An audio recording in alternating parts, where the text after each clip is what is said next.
कभी आपने सोचा है कि एक सीएम का चेहरा हो और वह व्यक्ति एक वोट से चुनाव हार जाए?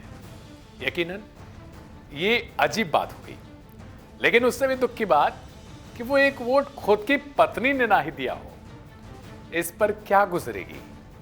राजस्थान की राजनीति के एक ऐसे ही दिलचस्प किस्से की आज बात करेंगे। आखिर कैसे एक मुख्यमंत्री का दावेदार अपनी ही पत्नी और बेटी के वोट ना मिलने के कारण चुनाव हार गया।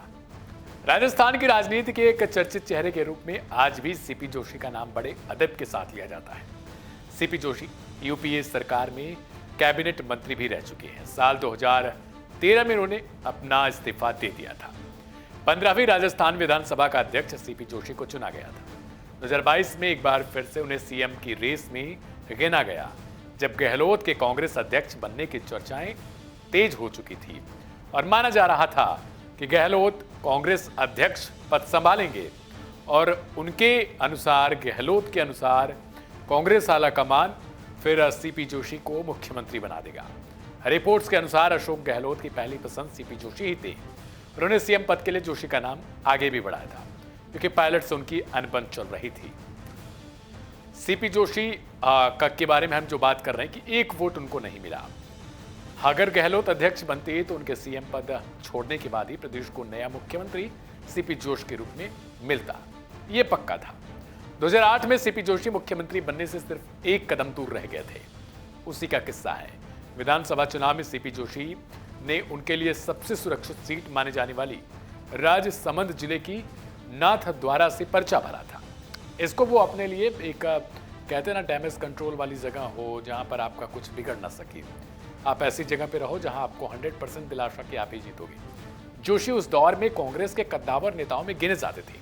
उनके बाद सीएम अशोक गहलोत का नंबर आता था। उस दौर में उन्हें राजस्थान का मुख्यमंत्री बनाए जाने की चर्चाएं खूब तेज थी। जोशी नाथद्वार विधानसभा सीट से 1980, 1985, 1998 और 2003 में जीत चुके थे। ऐसा वो दौर आ गया था जब अगर वो चुनाव जीत जाती तो मुख्यमंत्री वही बनते। ऐसे में उनके लिए यहां से चुनाव जीतना आसान माना जा रहा था, लेकिन हुआ ऐसा जो किसी ने सोचा ही नहीं। सीपी जोशी एक वोट से चुनाव हार गए। इस चुनाव में उनकी पत्नी ने वोट नहीं दिया। कहा जाने लगा कि अब वोट जोशी को मिलता तो वह उस समय ही प्रदेश के मुख्यमंत्री के तौर पर पद पर जो है वो विराजमान हो जाते एक तरीके से। बाद में मीडिया से बात करते हुए जोशी ने इसकी पुष्टि भी खुद की।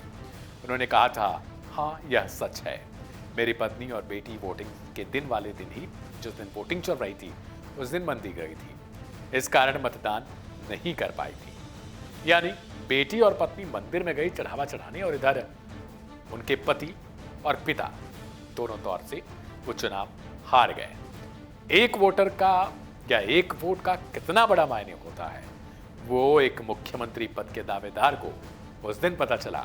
और उसी दिन हमको लगता है कि पूरे चुनाव में कहीं ना कहीं नेताओं को यह पता चला होगा कि एक वोट की ताकत कितनी होती है।